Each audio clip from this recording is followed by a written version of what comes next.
माझे नाव राजनंदिनी कुरुन. माझे नाव श्रद्धा देशमुख. माझे नाव श्रेया देशमुख. माझे नाव अर्पिता हुक्के. आदर्श विद्यालय रातंजनमधील आम्ही इयत्ता 7वीच्या विद्यार्थिनी आहोत. विकसित भारत बिल्डथॉन ओकल फॉर लोकल या अंतर्गत आम्ही सहभाग नोंदवलेला आहे. आमच्या प्रयोगाचे नाव आहे आयुर्वेदिक तेल. यामध्ये आम्ही सर्वप्रथम कढईमध्ये तेल टाकून त्यामध्ये जास्वंदीचे फूल व जास्वंदीची पाने टाकलेली आहेत. जास्वंदीचे फूल व पाणी हे आपल्यासाठी अतिशय उपयुक्त आहेत, कारण हे आपल्या केसांची वाढ करते व आपले केस चमकदार होतात व आपले केस दाट होतात व ह्यामुळे आपल्या केसांवर खूप चांगला परिणाम सुद्धा होतो.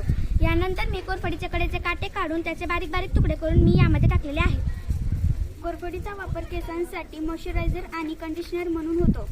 यानंतर मी त्यामध्ये मेथींच्या बियांचा सुद्धा वापर केलेला आहे. मेथीच्या बिया केस वाढवण्यासाठी व